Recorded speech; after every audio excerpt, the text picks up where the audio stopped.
સમગ્ર ગુજરાતમાં સ્થાનિક સ્વરાજની ચૂંટણીઓની પ્રક્રિયા શરૂ થઈ ચૂકી છે। ઉમેદવારી ફોર્મ ભરવાની આખરી તારીખ 11મી પૂર્ણ થઈ, ચકાસણી પણ થઈ ગઈ ને આવતીકાલે ફોર્મ પાછા ખેંચવાનો છેલ્લો દિવસ છે। 26મી એપ્રિલના રોજ મતદાન થવાનું છે, પણ ઉમેદવારી ફોર્મ ભરવાની શરૂઆતના પહેલા જ દિવસથી ચૂંટણી પંચના જે નીચેના ચૂંટણી અધિકારીઓ છે એની સાથે જોડાયેલું જે પ્રશાસન છે એની કામગીરી પણ ક્યાંક ને ક્યાંક શંકાના દાયરામાં રહી છે।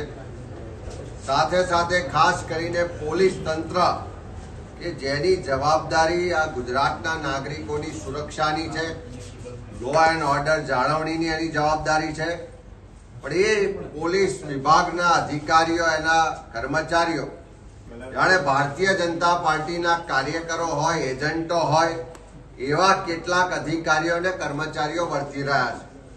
પહેલા જ દિવસથી અલગ અલગ વિસ્તારોમાં MIM હોય કે બીજા અપક્ષ ઉમેદવારો ઊભા રાખવા માટે એના પેપર્સ તૈયાર કરવાથી લઈ અને એ માટે ધાક ધમકી આપવા માટે બુટલેગરોને સાથે રાખીને પ્રયત્નો થયા। કોંગ્રેસ પક્ષના ઉમેદવારોએ જ્યારે નોમિનેશન કરવાની શરૂઆત કરી ત્યારે કોઈ પણ રીતે એને ડરાવી દબાવીને ફોર્મ ના ભરે એના માટેના પૂરા પ્રયત્નો થયા। ઉમેદવારી ફોર્મ ભરવાની પ્રક્રિયા ચાલતી હતી એ દરમિયાન જ સુરતની અમારી કોંગ્રેસની ઓફિસ હોય, અમદાવાદ કોંગ્રેસની ઓફિસ હોય કે પ્રદેશ સમિતિનું કાર્યાલય હોય કે અલગ અલગ જિલ્લાના કાર્યાલયો પર પોલીસ વિભાગના SOG ને LCB ના પોલીસના અધિકારીઓ કોંગ્રેસ ઓફિસ જઈને ઉમેદવારોની યાદી મેળવવાનો પ્રયત્નો થયા।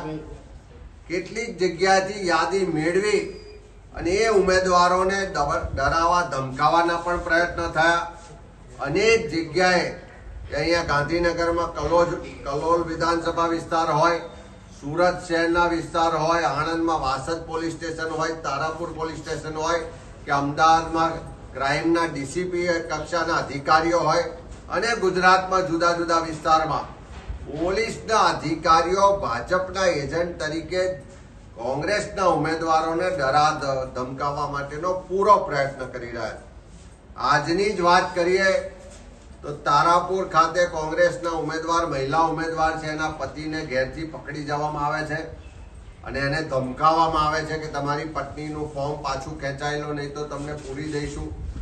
આજની જ વાત કરીએ તો વાસદ પોલીસ સ્ટેશનમાં પણ આ જ રીતની ધમકી આપવામાં આવે છે। કલોલની જે ઘટના છે એના બધા જ પુરાવા, રજૂઆતો પહેલા પણ થઈ ચૂકી છે। સુરતમાં પણ નામ જોગ ફરિયાદ આપવા છતાં પોલીસ અધિકારીઓ રોકાતા નથી। અમદાવાદમાં પણ DCP ક્રાઇમ હોય એ લેવલના અધિકારીઓ દ્વારા બુટલેગરોને સાથે રાખીને ધાક ધમકી આપવામાં આવે છે।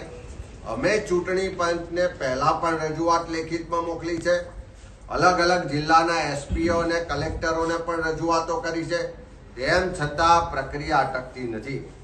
આજે ચૂંટણી પંચને પણ કીધું છે અને તમારા માધ્યમથી ગુજરાતની સરકાર અને ગુજરાતના જે અધિકારીઓ છે, જે પોલીસ વિભાગના અધિકારીઓ અને સરકારના અધિકારીઓ છે અને સાથે એમના ભાજપના મળતિયા, બિલ્ડરો, બુટલેગરો બધાને જ કહેવા માંગીએ છીએ કે આ લોકશાહીનું પર્વ છે, ફ્રી એન્ડ ફેર ઇલેક્શન થાય એ થવા દો। ક્યાંય દાદાગીરી, ધમકી આપવાનો પ્રયત્ન થશે એવા કોઈ અધિકારીઓ, કર્મચારીઓ ધ્યાનમાં આવશે તો એને છોડવામાં નહીં આવે અને સમય આવશે તો કોઈ સરકાર, કોઈ ભાજપના નેતાઓ બચાવવા નહીં આવે। ચૂંટણી પંચ પાસે પણ માગણી કરી છે કે અમે નામજોગ ફરિયાદો આપી છે, પોલીસ સ્ટેશન કે ચોક્કસ અધિકારીઓના નામ પણ આપ્યા છે, એમની સામે કાર્યવાહી કરવામાં આવે એવી માગણી પણ કરી છે।